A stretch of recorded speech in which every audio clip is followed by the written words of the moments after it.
Por favor, siéntense ya. La próxima conferencia es por mi amigo Carlos Alberto Montaner, el escritor cubano que más se lee en el mundo. Lo presento.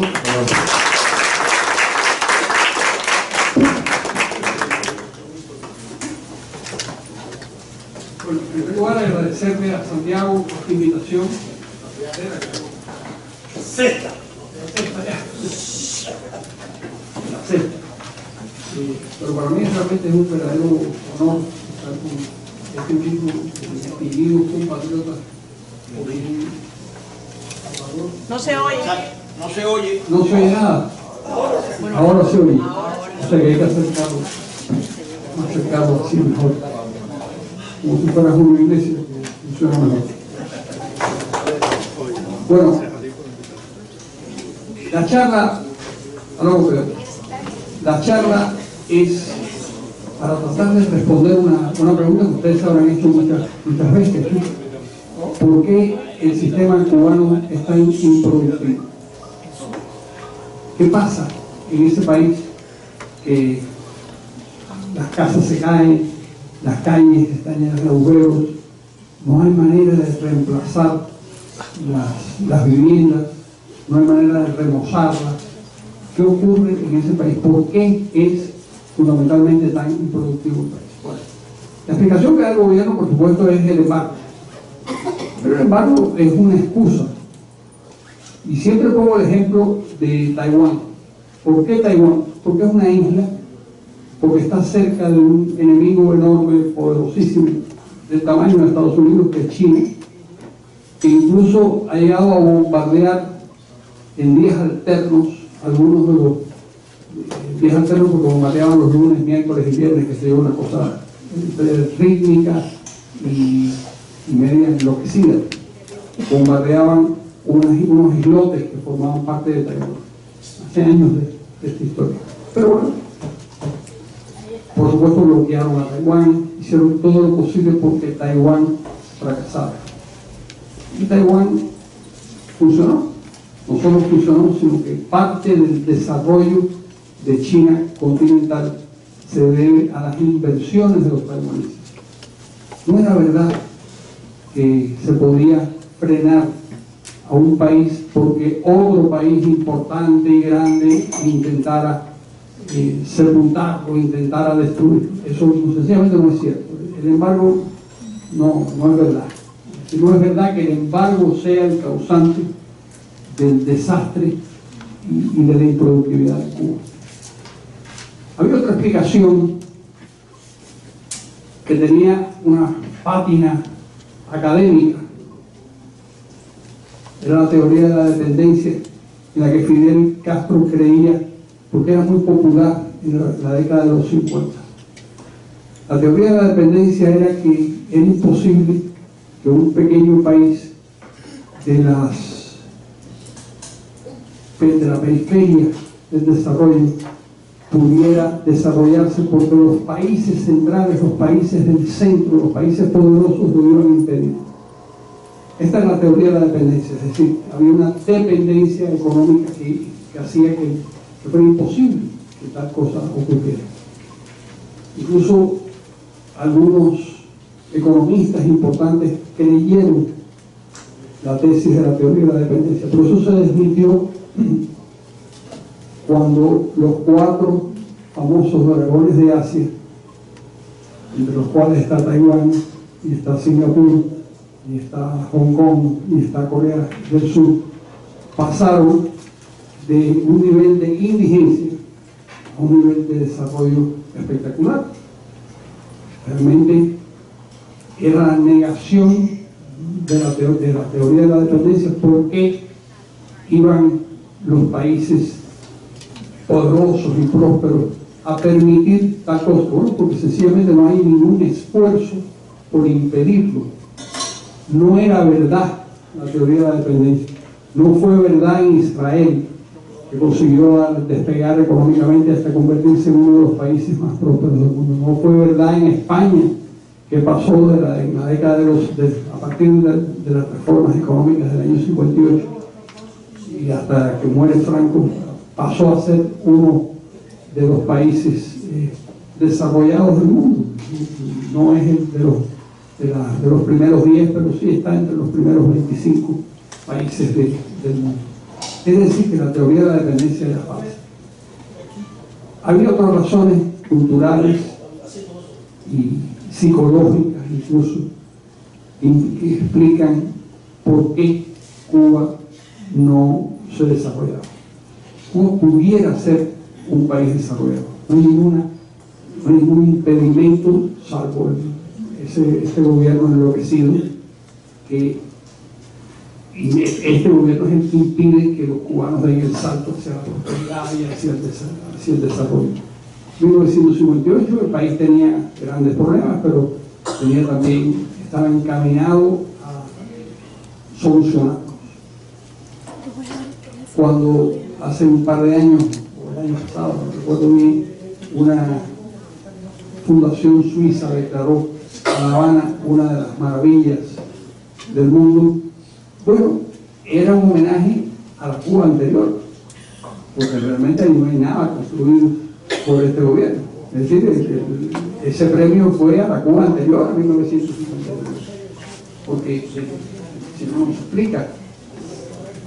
Ahora, en ese país había bolsones de pobreza, pero el país estaba encaminado hacia el desarrollo y hubiera podido darle el salto si hubiera aprendido, si las personas que tomaron el poder en el año 59 hubieran entendido cómo funciona la economía, cómo se crea la riqueza, cómo se malgasta, y si hubieran tenido una visión menos ideológica, hubieran logrado hacer las cosas bien, pero no fue posible, porque aquellos cubanos revolucionarios tenían pocas lecturas y malas, tan malas que no se dieron cuenta que entre 1945 y 1958, finales del 58, cuando yo estaba en el poder, en el año 59, Alemania había dado un salto hacia la modernidad y la prosperidad, y Japón había hecho exactamente lo mismo,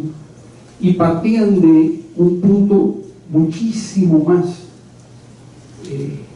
devastado de lo que estaba Cuba. Cuba estaba intacta. En Cuba la famosa guerra civil prácticamente no dejó cicatrices en ese país. Las cicatrices las ha dejado la incapacidad de este sistema para remozar las ciudades, para crear riqueza. Ese es el problema serio que tiene el país. Bueno, quiero decirles, y esto es una cosa muy precipitada, que no existe un modelo hacia el desarrollo, sino existen muchos países que han tomado distintos caminos y han conseguido un grado de prosperidad aceptable. Si ustedes revisan cuáles son los 25 países más prósperos del mundo, verán que son los mismos. Es decir, son los mismos en todos los índices. En el índice de desarrollo humano de la República de Naciones Unidas, que es el más de izquierda, el de los índices del Banco Mundial sobre creación de empresas, los índices de transparencia internacional sobre corrupción, y siempre son los mismos países. Los que mejor funcionan son aquellos que son menos corruptos, donde es más fácil crear empresas, en donde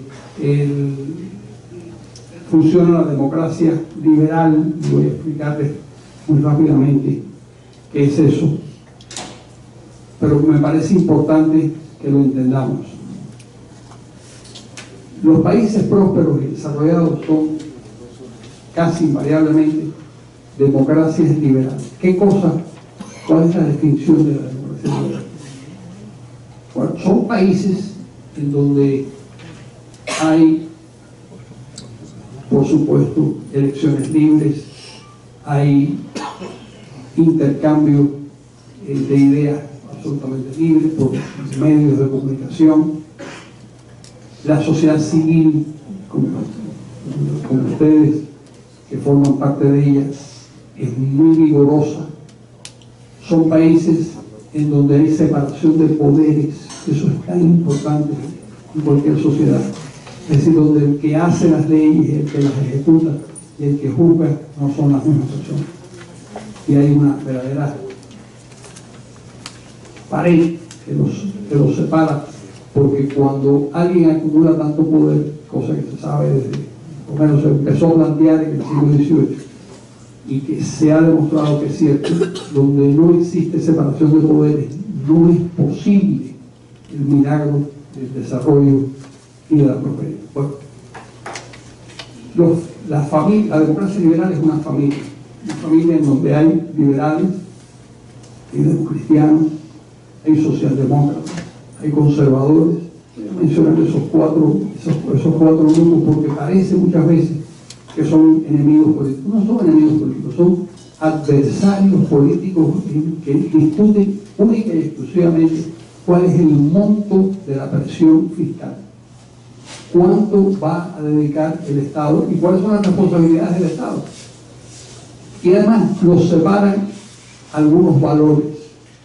Los conservadores, por ejemplo, creen más en la necesidad del orden. No quiere decir que los demás no crean en la necesidad del orden, sino que los conservadores ponen el orden por encima de todos los valores. Los liberales ponen la libertad y la capacidad de tomar decisiones libremente por encima de los valores. Los socialdemócratas ponen la igualdad, la necesidad de repartir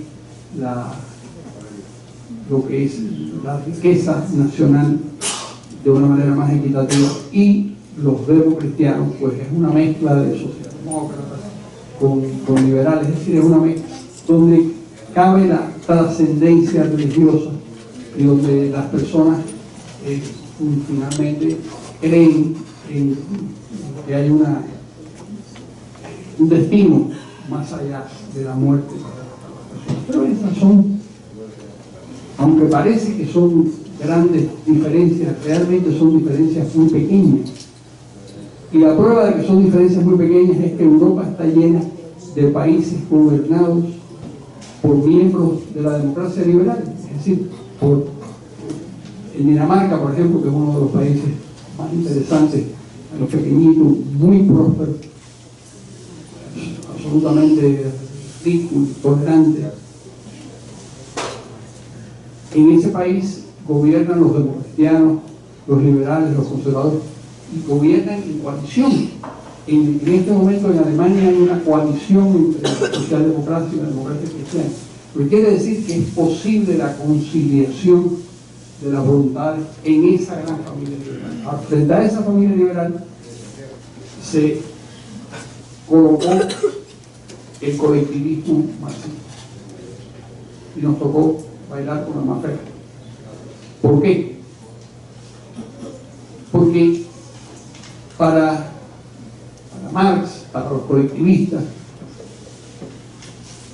la justicia radicaba en que todas las personas tuvieran los mismos, el acceso a los mismos bienes, los mismos resultados. Y para ello creían que era importantísimo que los medios de producción estuvieran en manos del Estado.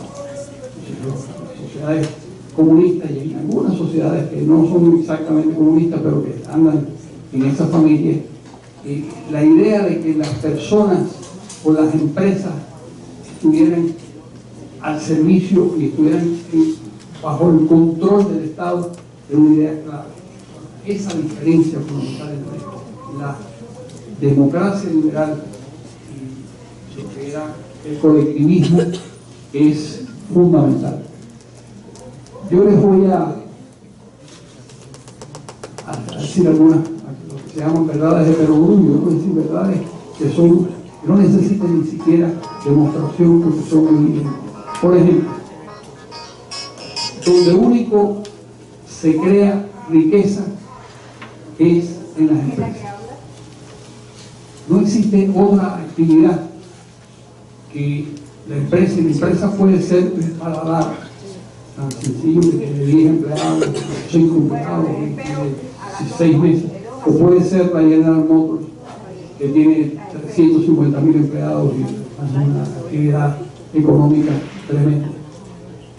¿En qué se parecen todas las empresas? Todas las empresas se parecen en que tienen que dar beneficios. Incluso hay muchos países que tienen legislación, me van a perdonar que me quite la chaqueta.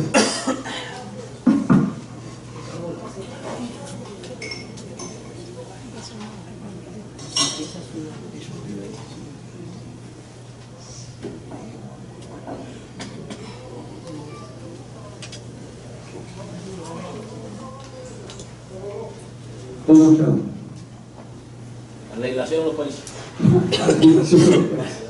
Gracias. Hay países que han legislado que las empresas que pierden dinero, no tienen beneficios durante 3 años, tienen que cerrar. Algunos incluso menos. ¿Por qué? Porque cuando una empresa pierde dinero, muchas gracias, y se mantiene abierta, detrás de capital económico, es decir, se lo busca por...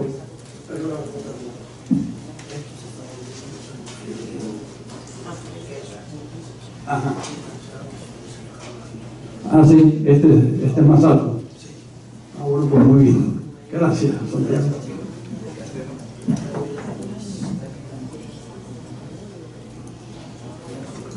Le decía que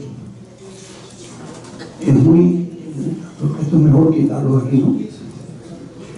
Le decía que es muy importante que las empresas ganen dinero. No es muy importante, es vital. Porque el ciclo es muy sencillo. La empresa que puede ser de dos personas, puede ser un señor con un taxi. Eso ya es una empresa. Tiene que ganar dinero, tiene que sostener el taxi, tiene que invertir. Muchas gracias. Esto no me lo dieron la vez anterior. Ha mejorado.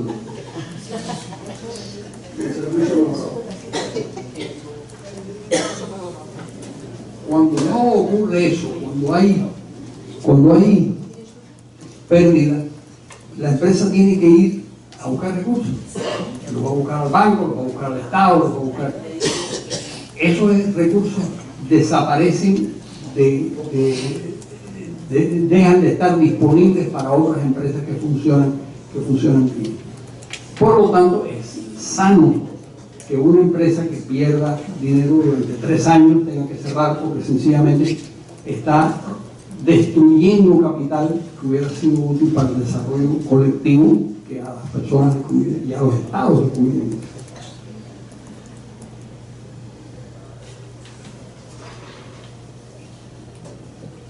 Un médico español que vino exiliado a Cuba en la década después de la Guerra Civil Española, dijo que los cubanos eran tan problemáticos y tan desordenados y tan dados a la guerra como consecuencia del café. Que si uno se tomaba 20 tacitas de café al día, pues vivía en una constante zozobra que acababa a tiros, generalmente. Yo creo que hay algo de eso. Lo que pasa es que ya no hay café, no hay café en cantidades suficientes. Hay que ver si el chicha lo produce. Sí, bueno, algo se alimenta. Bueno, les decía que el problema está en la necesidad que tiene cualquier sociedad de contar con empresas que generen beneficios. Nada le conviene más a un Estado que tener un tejido empresarial exitoso. ¿Por qué? Porque el Estado, es decir, el conjunto de la sociedad a través de sus representantes, es el socio pasivo de esa empresa, que recibe el 20%, el 25%, a veces el 30% de los beneficios de esa empresa a través de los impuestos. Quiere decir que es la mejor de las circunstancias posibles. A todos nos interesa que existan empresas que ganen plata, porque esas empresas tienen que contratar personas, esas personas van a generar recursos, pero además de eso, cuando hay una repartición de beneficios, un porcentaje de esos beneficios van a parar al Estado como consecuencia de los impuestos. A nosotros Una de las estupideces mayores del mundo es confiscar las empresas exitosas, cosa que suelen hacer los estados totalitarios. Incluso los estados que no son totalitarios, que ven la cuenta de resultados y dicen, bueno, esta empresa gana dinero, el Estado se va a apoderar de ella para tener el 100%. No, eso no funciona así. ¿Por qué no funciona así? Porque hay un personaje único en la economía y en la sociedad, que es el empresario. El empresario es el emprendedor. Esa persona es insustituible por una maquinaria estatal. No hay forma humana de hacerlo. Teóricamente, un Estado podría tener una empresa razonablemente eficiente. Por ejemplo, Alemania Oriental, que era el que mejor funcionaba de todas, tenía la fábrica de automóviles Trabant. Pero la Alemania Occidental tenía Volkswagen, Mercedes-Benz, Audi, qué sé yo, tenía 4 o 5 fábricas que eran infinitamente mejores y que tenían que competir, porque si no hay competencia, no hay la posibilidad del desarrollo. Y la competencia necesita la existencia de esos tipos de emprendedores, de esos ejecutivos que agonizan porque necesitan tener éxito y necesitan triunfar. Ahora, todo eso se desvanece en las sociedades totalitarias. Cuando el gobierno cubano tiene 2 episodios que ya entro en la explicación de por qué fracasó el sistema, por qué es tan improductivo. En octubre de 1960 fueron confiscadas todas las empresas grandes del país, algunas medianamente grandes. Y después en el 67 fueron confiscadas 60.000 microempresas, el tipo que arreglaba paraguas, el otro que limpiaba zapatos, qué sé yo, acabaron con todo. Pero no pudieron sustituir, porque no había forma humana de sustituir a aquellos emprendedores que tenían el fuego del empresario, que es una cosa muy extraña y que no todas las personas lo tienen. Llegan a los lugares sin recursos, como los hemos visto llegar a la Florida, como los hemos visto llegar a España, y se abren paso y consiguen el dinero, no se sabe cómo, pero lo consiguen y siguen adelante y funcionan y crean empresas que generan beneficios, y algunos de ellos se hacen muy ricos. Para que eso suceda, tiene que haber varias cosas. Tiene que haber, en primer lugar, el empresario. Tiene que haber esa persona que tiene ese ímpetu. Tiene que haber un sistema jurídico que le dé garantías. Por lo contrario, no puede funcionar. Tiene que haber un sistema económico en el país capaz de sustentarlo. Y tiene que haber una sociedad que sea absolutamente cómplice de esa actividad y que vea con simpatía el triunfo de los empresarios. En otras palabras, tiene que haber, en primer lugar, el capital humano, las personas, el capital cívico, es decir, el sistema de leyes que resguarde las actividades económicas, el sistema o el capital, digamos, social, que permita que esas actividades puedan ser llevadas a cabo. Cuando uno se pregunta, en Estados Unidos, por ejemplo, ¿cómo es que Apple, 3 muchachos en un garaje, crean una cosa maravillosa que se llama Apple, que se yo le acaba por... O como un hijo de un cubano, por cierto, el tipo de Amazon, construye solo, con muy poco dinero, una de las empresas más grandes de venta en este momento, o Microsoft. Igual, 4 muchachos en un garaje, que no hay garaje en América Latina, no hay muchachos. Existe todo eso y existe el talento, pero la combinación del empresario, el sistema jurídico, el sistema económico, todo eso concatenado permite el milagro del desarrollo. De nada sirve tener uno de los elementos aislados si el resto de los elementos no existen. Por ejemplo, en el mundo comunista instruían, no educaban, instruían bastante bien. En las pruebas de contraste, Alemania Oriental salía bastante mejor que todos los países de Europa Occidental. Sin embargo, la pobreza en los resultados era muy tremenda y muy clara. No había un nivel de desarrollo importante. ¿Por qué? Bueno, pues no lo había porque no existía en el resto de los círculos que permiten el nivel de desarrollo y de prosperidad. Hay una cosa fundamental que desaparece en las sociedades totalitarias, y es el incentivo. Decía, y hay una frase famosa en La riqueza de las naciones, el libro de Adam Smith, decía Adam Smith que no es de la bondad del carnicero que nos da de comer y nosotros comemos, sino de su codicia, de su necesidad de tener éxito.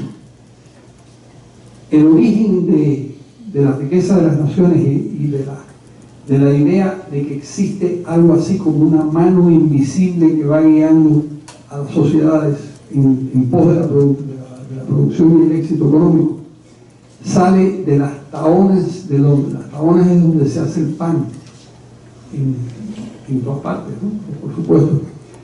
El pan era el 60% de la alimentación de los ingleses en el siglo XVIII. Y Adam Smith se preguntaba de dónde salía ese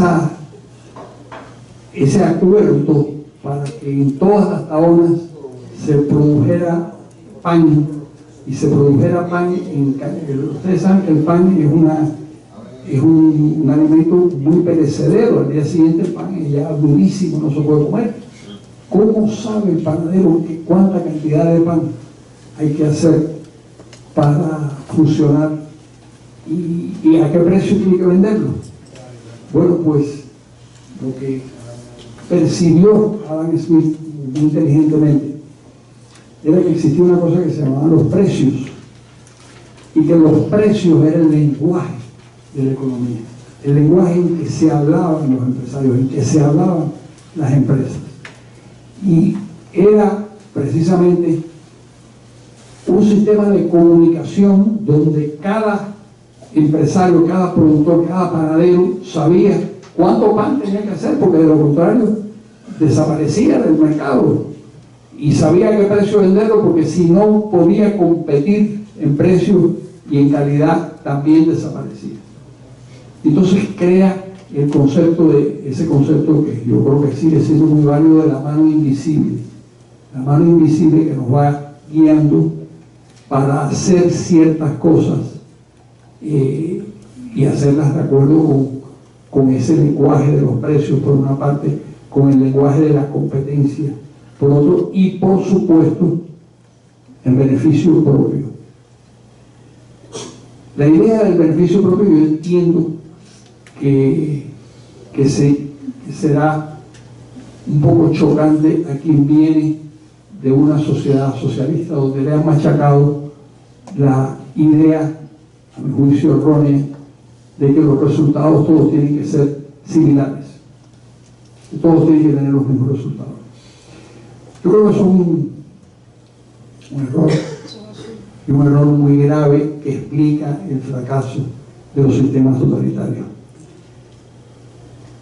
La propiedad privada nos hace mucho más prósperos y al mismo tiempo genera unas desigualdades. Efectivamente genera unas desigualdades. Unos más ricos, otros menos ricos, otros que son pobres. Pero también es que los seres humanos somos desiguales. Nosotros todos no somos, afortunadamente todos no somos iguales, hay unos que tienen, que son mucho más creativos, otros que son mucho más trabajadores, otros que tienen otros objetivos en la vida.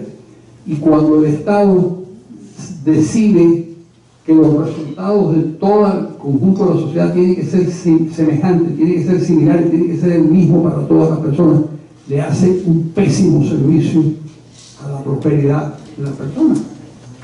Porque nosotros estamos hechos para la colaboración, por supuesto. Todos colaboramos de alguna manera.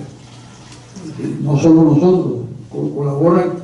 Estaba leyendo un libro sobre la colaboración, precisamente, la necesidad de colaborar que tienen las criaturas. Y encontré que hasta las bacterias colaboran para sobrevivir. Y me parece que es un principio muy importante. Es decir, la colaboración con el objeto de la supervivencia. Pero en el caso de los seres humanos, donde es tan importante el tema individual, el tema de que la persona, el individuo, se convierta en algo muy especial. Nosotros, desde que abrimos los ojos hasta que los cerramos por la noche para dormir, estamos intentando que nuestro yo prevalezca. Es parte de la batalla del ser humano. Individualizar, tratar de prevalecer por sobre los otros yo y los otros, cada uno con mayor éxito, otros con menos éxito, pero esa es una de las funciones. Cuando el Estado decide que esa actitud es incorrecta desde el punto de vista ético, está yendo contra la naturaleza humana. Esta expresión se la escuché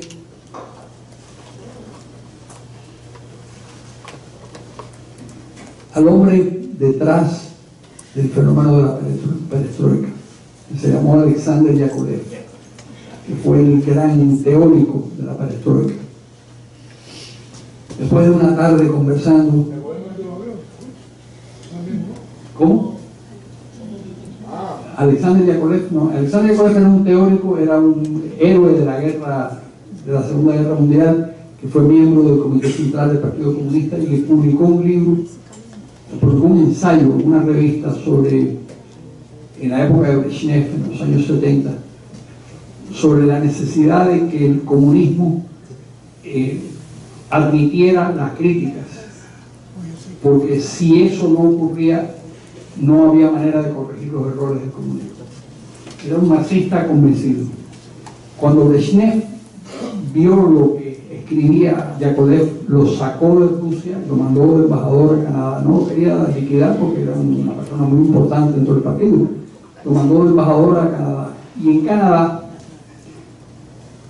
él ratificó sus convicciones y llegó a la conclusión equivocada, pero llegó a la conclusión de que Canadá funcionaba muy bien porque Canadá admitía la crítica, que se yo, y Canadá era un país enorme, era un país también helado, que se yo, como Rusia, pero como se permitía el libre juego de las ideas, podía modificar su conducta.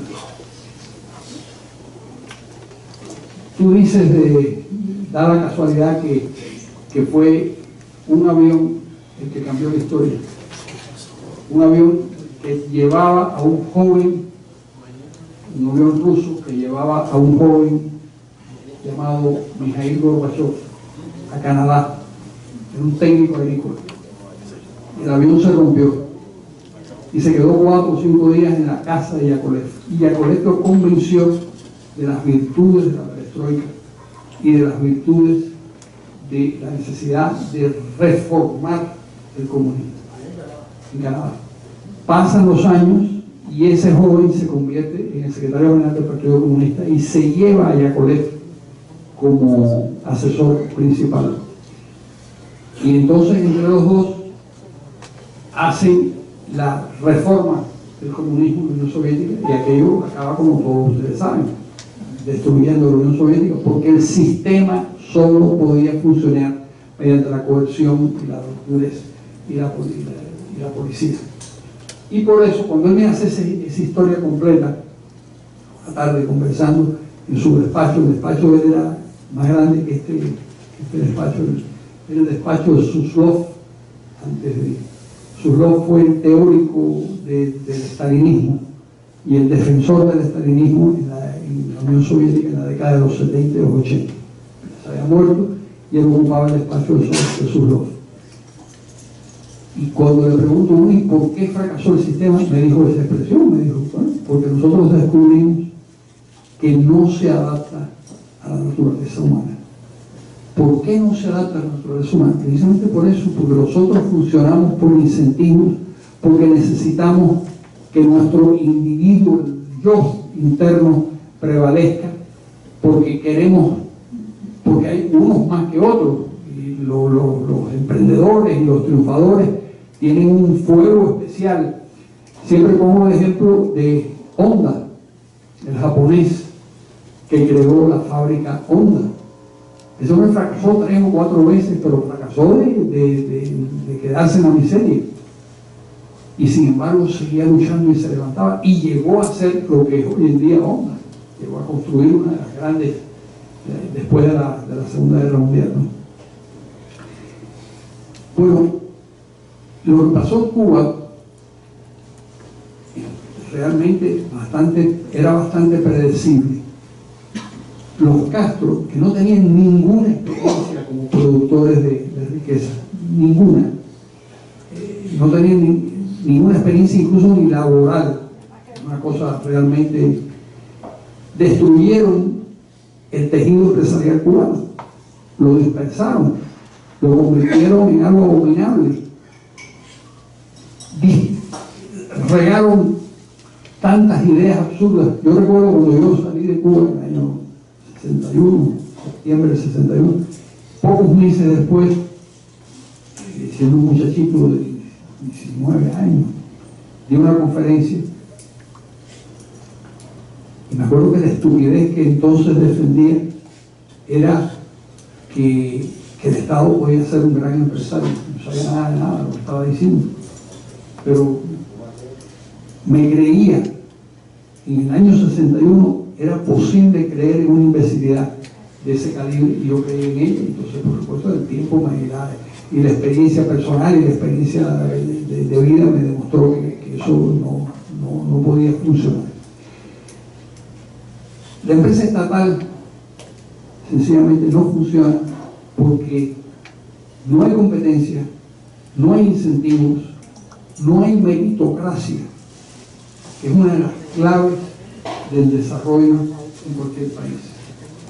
En una empresa siempre tú te equivocas y llamas a una persona que no tiene las características adecuadas, pero en una empresa estatal siempre te equivocas, porque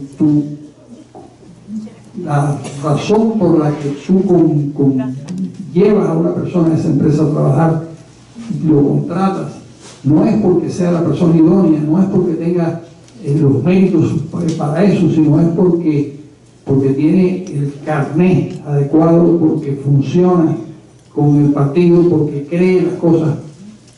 Porque en Cuba se decía en la década de los 60, no sé si sigue diciendo hoy en día, que ser revolucionario era mucho más importante que saber. No sé si hoy en día se sigue diciendo eso, pero en la práctica probablemente lo siguen haciendo. Y la meritocracia es una de las claves de este sistema de producción eficiente que nosotros vemos en el mundo. La meritocracia exige una atención especial. Tú vas a ser contratado si tú tienes las características especiales para ser contratado, y vas a poder prevalecer en la empresa y crecer en la empresa si demuestras que tienes esa calidad. De lo contrario no puedes. Otro elemento curioso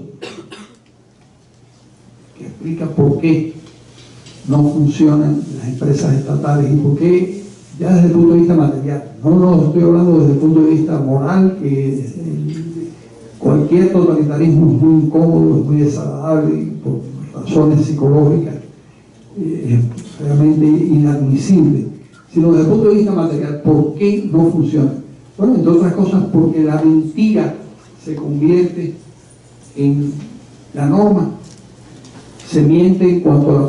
Creo que en Cuba el Raúl Castro sacó a su hijo Alejandro a revisar cómo funcionaban las empresas estatales y descubrió que el 50 y tantos % de la información que daban era falsa. Claro que tenía que ser falsa, porque ellos vivían de lograr unas metas que nunca se lograban, y la mentira se convierte en Rusia, por ejemplo. Una de las cosas que a mí más me sorprendió, hubo dos cosas que me sorprendieron mucho. Uno era descubrir que la valoración de la producción era por el peso. Se producía tanto peso de tantos tractores, es decir, mientras más pesaba un tractor, mejor era. Mientras más pesaba un ascensor, por eso vi una fotocopiadora rusa y parecía que era un tanque de guerra, una cosa rarísima, que pesaba una enorme cantidad de libras, y cuando aquella cosa daba vuelta y sonaba y salió una copia negra, un horror. No, sencillamente no funcionaba. La falta de mercado es gravísima. En el año 22, poco antes de morir Lenin, Mises escribe un libro sobre el socialismo y les explica a los bolcheviques que habían tomado el poder en la Unión Soviética, ya existía en ese momento, ya habían creado la Unión Soviética, les explica que aquello no va a funcionar, y no va a funcionar porque no hay un sistema de precios libres. Como los precios son arbitrariamente seleccionados, yo recuerdo que cuando fui a la Unión Soviética la primera, cuando ya estaba boqueando la Unión Soviética, pedí que me llevaran al Comité Estatal de Precios 5.000 burócratas que fijaban el precio de la cebolla en Vladivostok y el precio de una tuerca en no sé dónde, y no podía funcionar de ninguna manera porque no había la agilidad del mercado y de los precios, y los precios estaban dados, los precios reales están dados por su escasez, que es el elemento esencial de toda la economía. No existe la economía porque existe la escasez de los salarios, y si no existiera. Es importantísimo entender ese principio. Así que no se sorprendan ustedes que las cosas no funcionen, y no se sorprendan de que es imposible que funcione. Cuando Raúl Castro cree que puede reparar el sistema, no puede reparar el sistema. Sencillamente el sistema es irreparable. Ese sistema hay que eliminarlo, hay que sustituirlo por una economía de mercado, y no solo por una economía de mercado, sino por una democracia liberal. ¿Por qué por una democracia liberal? Muy sencillo, porque los 25 países más prósperos y libres del mundo, a donde quieren acudir las personas de todo el planeta, son democracias liberales. Yo no conozco a casi nadie que quiera ir a vivir a Cuba, o vayan a jubilarse a Cuba. Algunos es posible porque tienen algunos dólares y eso les permite jubilarse en Cuba, pero la mayor parte de la gente quiere ir a vivir a Alemania, o a Inglaterra, o a Estados Unidos, o incluso a España en sus momentos de mejor de bonanza. Bueno, hasta ahí la explicación que quería dar de por qué no funciona el sistema. Y me encantaría ahora escucharlos a ustedes y que me hagan alguna pregunta, lo que ustedes quieran. Sí, por favor. He escuchado decir que el sistema capitalista se conoce como economía de mercado, y que el socialismo se llama economía de comando. ¿Eso no tiene? Bueno, sí tiene sentido, porque el capitalismo es un sistema básicamente funciona el mercado. Uno de los grandes economistas y de los grandes pensadores norteamericanos del siglo XX, como murió hace muy poco, porque ya tenía 91 años cuando murió, se llamó Douglas North. Y Douglas North, que fue premio Nobel de Economía, se planteó en cierto momento de su vida, ya bastante avanzada, mediados de la década de los 90, que él iba a averiguar por qué Estados Unidos había funcionado de la manera tan espléndida que funcionó. Estados Unidos es una sociedad de 4 millones de habitantes en el momento en el que se establece la independencia. Los reportes de los diplomáticos acreditados en Estados Unidos en esa época dicen que esta experiencia no puede funcionar, porque esta república no tiene ningún sentido. Es lo que dicen la mayor parte de los diplomáticos a finales del siglo XVIII. Bueno, y ese país se convierte en la primera potencia del planeta en el siglo XX. ¿Qué pasó? Pero pasó, y esto es lo que cuenta Douglas North, tiene que ver Cedeño con su pregunta. Pasó que por diversas razones en el país se estableció un sistema institucional muy bien pensado, basado en una constitución, la Constitución de 1787, que había mirado con detenimiento cuál era la experiencia de la República Romana. Los romanos tuvieron 500 años de república y funcionó bastante bien. En cierto momento fue muy bueno, pero bueno, fue un largo periodo de 500 años. Los norteamericanos miraron aquella experiencia con mucho cuidado, Madison sobre todo, trataron de encontrar, eso uno se puede preguntar, pero una cosa que ocurrió hace 1500 años antes o 1600 años antes, ¿cómo era posible que podía funcionar? Por algo muy sencillo, porque lo que se copiaban eran las instituciones, y las instituciones están a prueba de los cambios. Una constitución sencilla, donde las instituciones son la clave y en donde la meritocracia vino a sustituir a lo que era el sistema de búsqueda de trabajadores y empleados y generales y jefes y qué sé yo, típico de la monarquía británica y de todas las monarquías, que estaban basadas en la idea de que las personas tenían una prosapia, tenían unos antecedentes personales muy importantes y que eso determinaba que fueran generales o que fueran jefes de... Como eso no se podía hacer, porque la república era una república igualitaria que planteaba que todas las personas eran iguales ante la ley. ¿Cómo se distinguía quién era la persona que debía asumir una responsabilidad? Por los méritos que esa persona tenía. Entonces se estableció como un ideal la meritocracia. Así que entre la democracia, la alternancia, la división de poderes, las cosas que están en la democracia liberal y que permiten los cambios.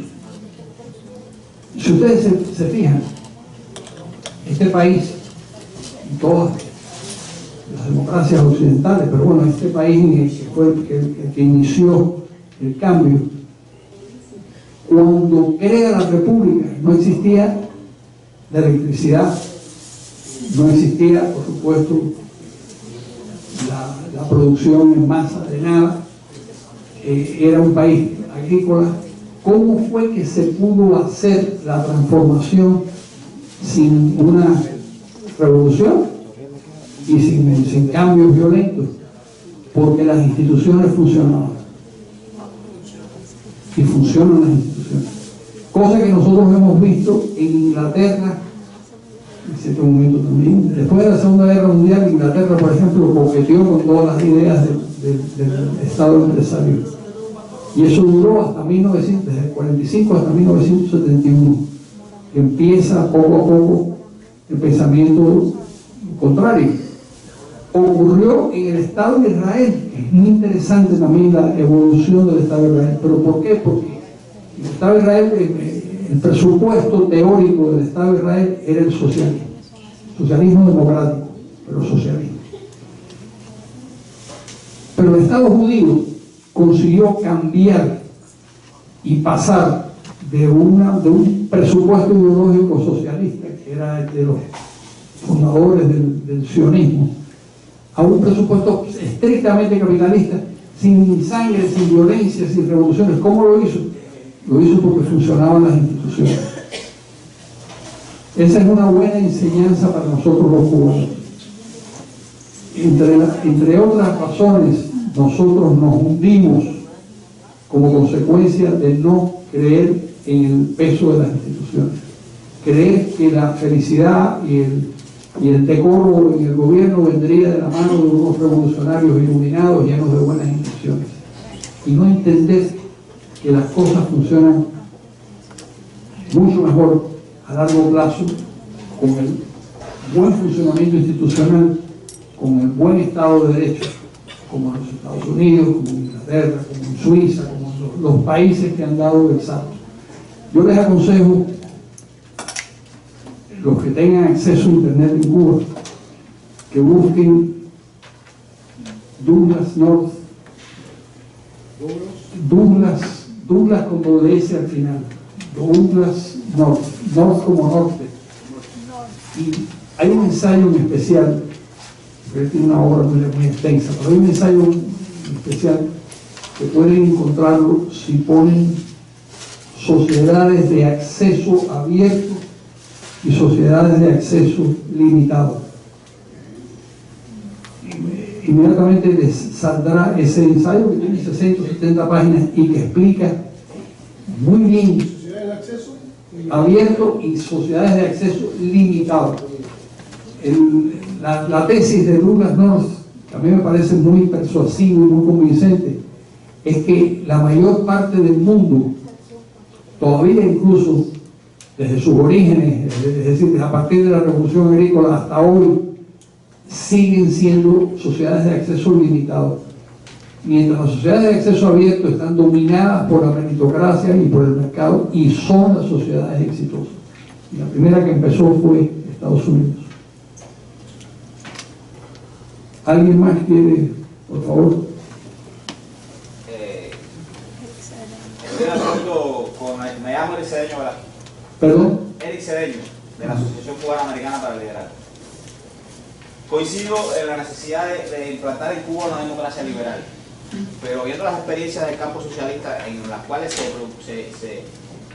pasó de una economía totalmente centralizada a una economía totalmente liberal, y que como tal esto no llegó al éxito inmediato. De hecho, todavía muchos países del campo socialista están pasando por un proceso de desarrollo que se ha alargado por muchos años, estamos hablando de 27 años. Para usted, ¿qué idea de una transición en Cuba facilitaría el paso a la democracia liberal, pero con la posibilidad de un desarrollo más rápido para Cuba? Bueno, yo creo que mientras más rápido se haga todo, mejor.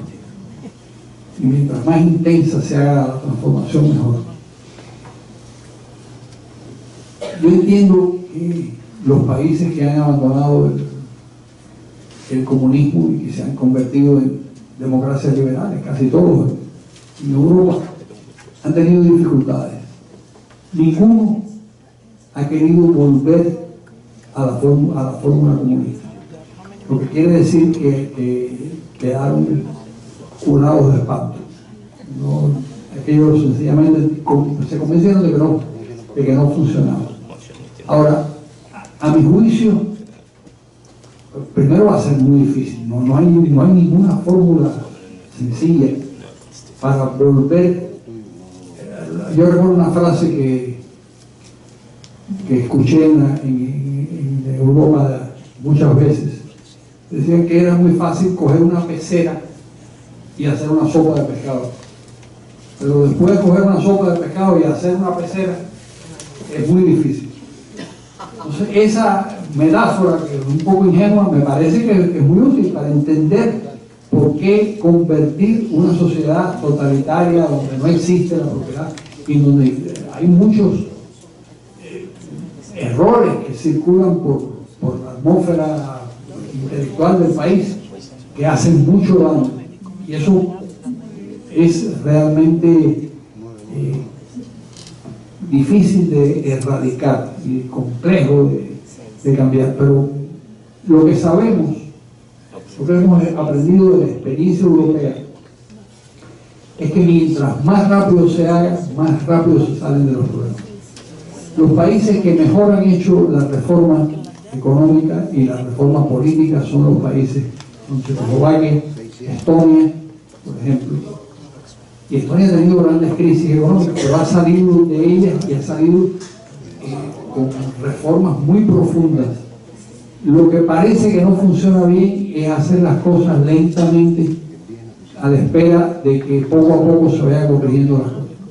Yo en cierto momento de mi vida creí que esa era la fórmula mejor, pero la experiencia me ha demostrado que no es la fórmula.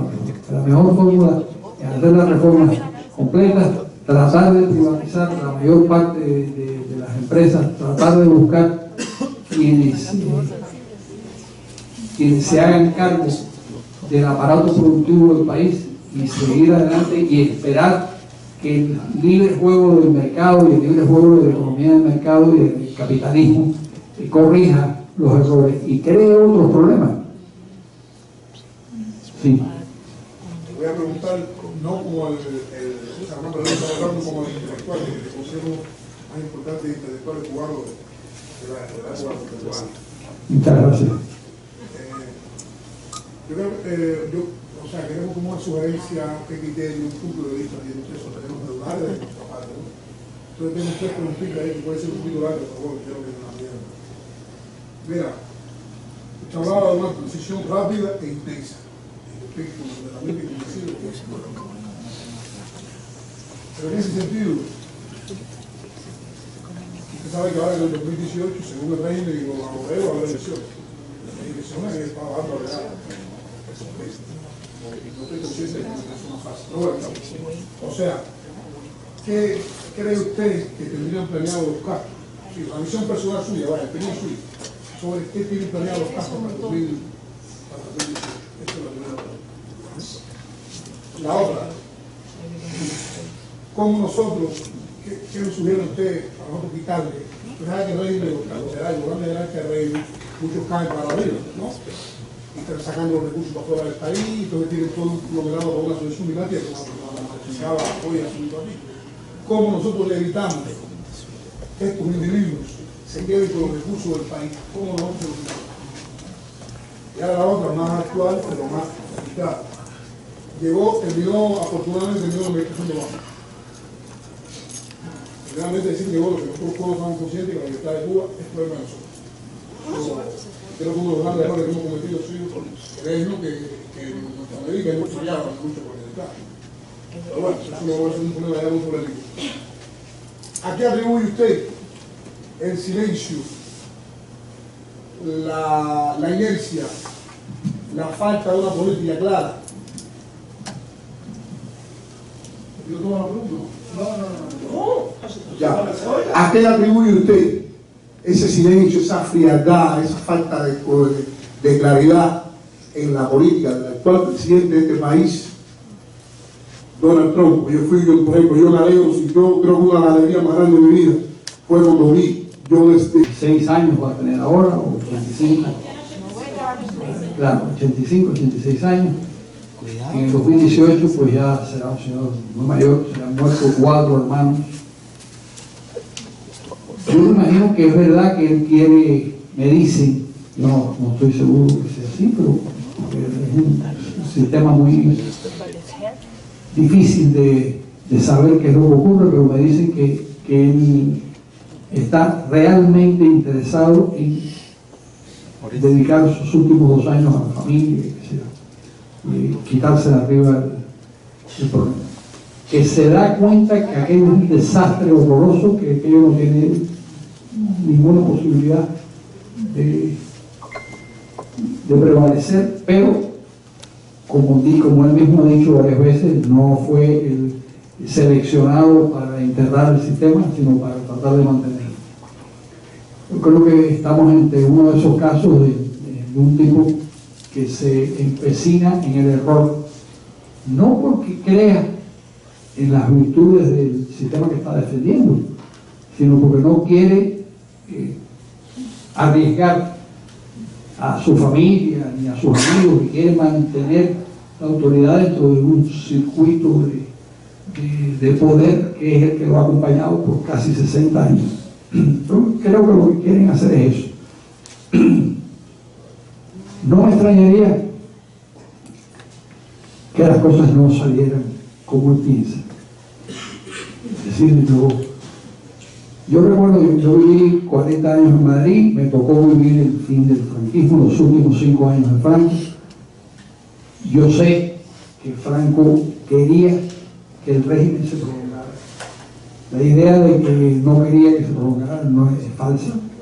Era un hombre que había triunfado en una guerra, que había establecido un régimen que había funcionado durante 40 años, 39 años cuando él muere, y lo que quería era pasar el poder y la autoridad, y trató de formar al rey en ese mismo para que hiciera las cosas que él hacía, incluso para crear un mecanismo de control que se llamaba los 40 de Ayete, que era un palacete donde se reunían, y ese mecanismo de control se suponía que impidiera cualquier movimiento fuera de las líneas del movimiento. No ocurrió así, y creo que en Cuba va a pasar lo mismo, porque en Cuba hay muchísima gente que no cree que ese sistema, yo no sé cuántos marxistas conocen ustedes que estén convencidos de las virtudes de ese sistema, pero las noticias que yo tengo es que no hay. Es un animal muy raro, un tipo muy extraño, ¿no? Que crea una cosa como esa. Pero que van a tratar de prolongarlo, por supuesto. Sí, yo creo que y además yo pienso que las elecciones no son una farsa, y eso no. Claro. Y la segunda. Bueno, toda transición es una transacción. La única manera de impedir que ellos se escapen con el santo y la seña es mediante una revolución violenta que toma el control, pero eso no parece que va a ser lo que va a ocurrir. Bueno, no se sabe, pero lo que sabemos es que en Europa del Este, que es una experiencia parecida, no ocurrió así. Europa del Este hubo distintos países, hubo distintas, pero hubo una transacción, no puedes evitarlo. Recuerdo una conversación con Václav Havel, que es una persona que yo admiré mucho, un tipo extraordinario. Y en ese momento se estaba discutiendo la ley para castigar a las personas que habían colaborado con el régimen. Y él estaba en contra. Y yo le pregunté, señor, ¿y usted por qué está en contra de esto? Usted que ha sido una víctima.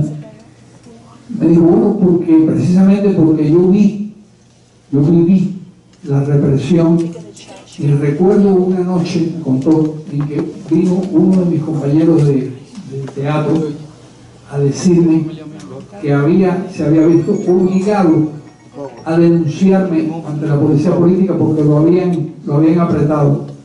Y si yo encuentro ahora, y esa misma noche, después que lo soltaron, él fue a verlo y le contó lo que había pasado. Entonces, si yo no hubiera tenido esa vivencia, y voy y encuentro el expediente y veo que él me delató, hubiera pensado que era el canalla mayor del mundo.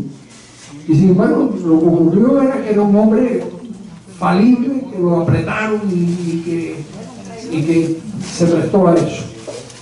Tú has pasado 19 años preso, 17, 38 días. regalito. Si acaso como vaya novio, eso te hace ver las cosas pero la mayor parte de la gente, la mayor parte, la infinita mayor parte de la gente, no es como tú. Tú no puedes tratar de convertir tu experiencia en el patrón de conducta, porque no es verdad. La gente trata de escapar, la gente trata de sobrevivir, y yo creo que vamos a ver cómo es el final de esta historia. Si el final es un final militar, si es un final de transacción política. Yo creí en una época, principios de los 90, que el gobierno no tenía otro remedio que ir a un proceso de cambio político. Y me equivoqué por completo, pero lo creí, sinceramente lo creí.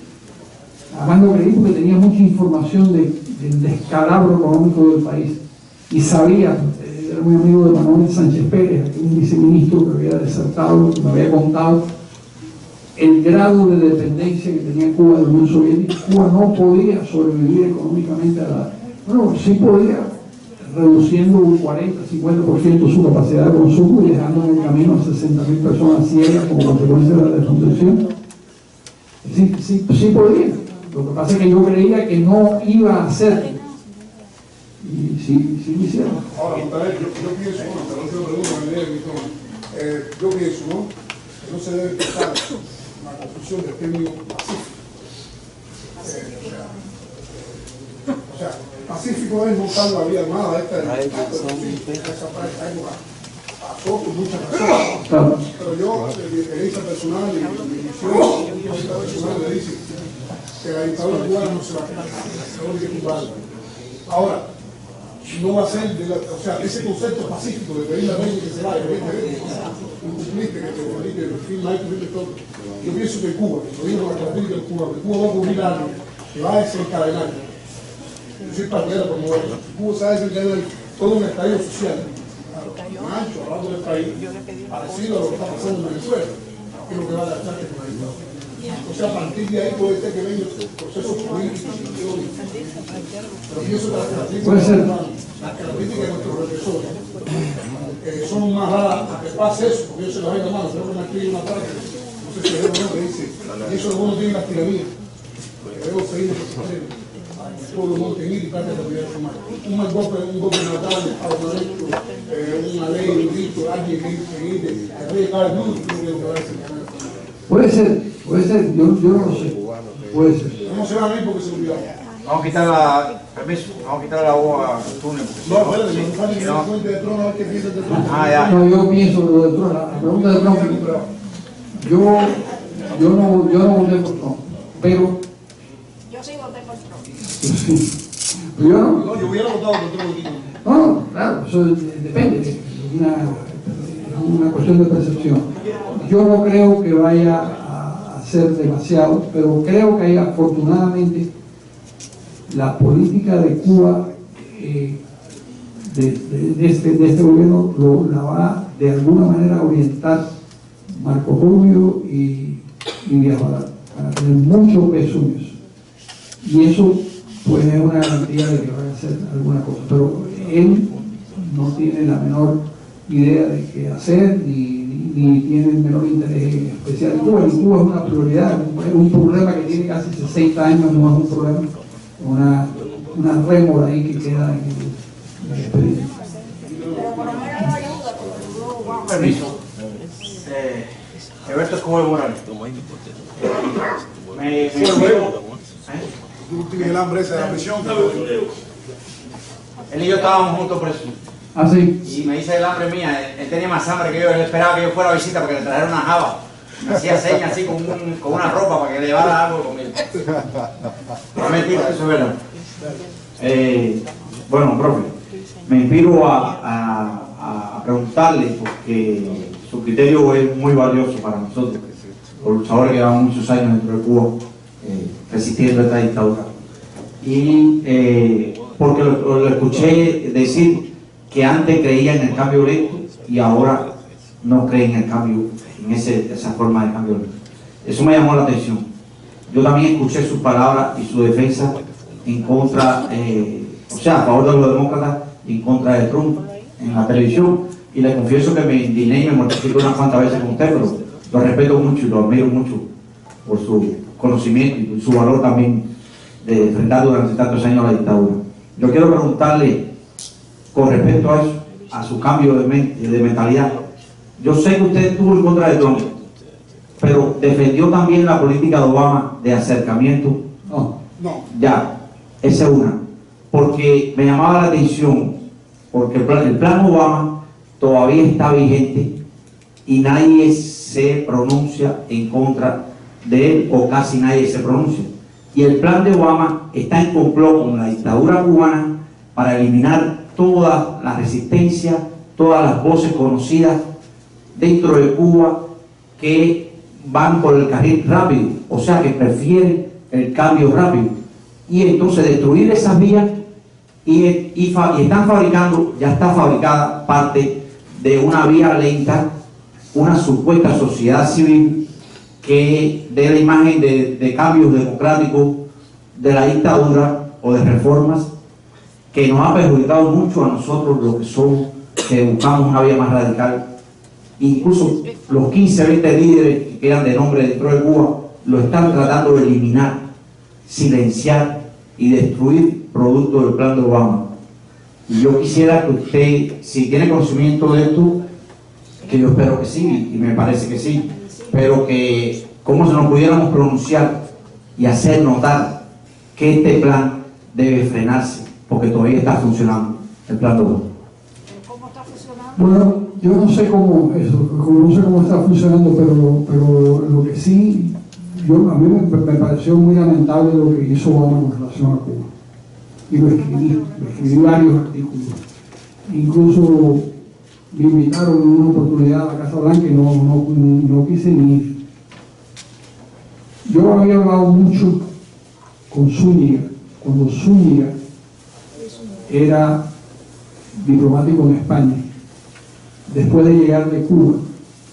Y Zúñiga incluso en algún momento me sirvió para hacer llegar una valoración de lo que era la oposición dentro de Cuba a la Casa Blanca, pero en épocas anteriores a Obama.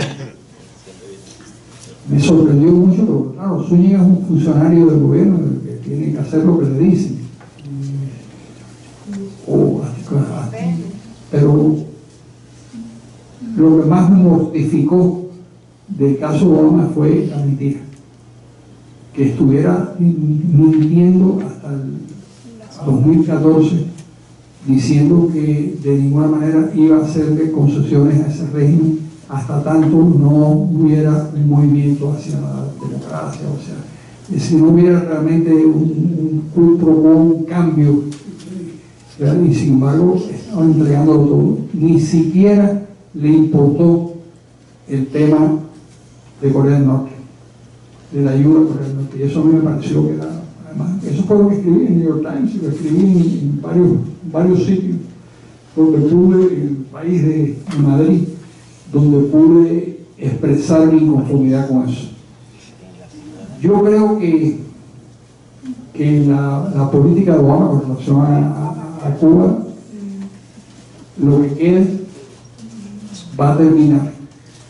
Y va a terminar como consecuencia del Consejo y la capacidad que tiene de influir en la política exterior de Estados Unidos en el tema de América Latina, no solo de Cuba, que tiene Marco Rubio y que tiene Mario Díaz Balart. Así que yo no creo que eso llegue a mucho más. De todas maneras, el propio gobierno cubano se encarga de destruir la fantasía de que haya un cambio y de que va a haber un cambio a mejor desde el punto de vista económico.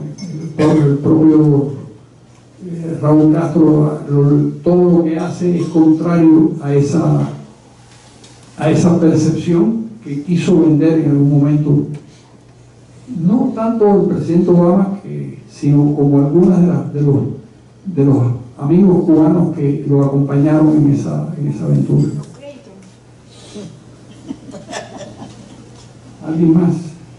Una pregunta más, porque nos botan aquí adentro un momentito.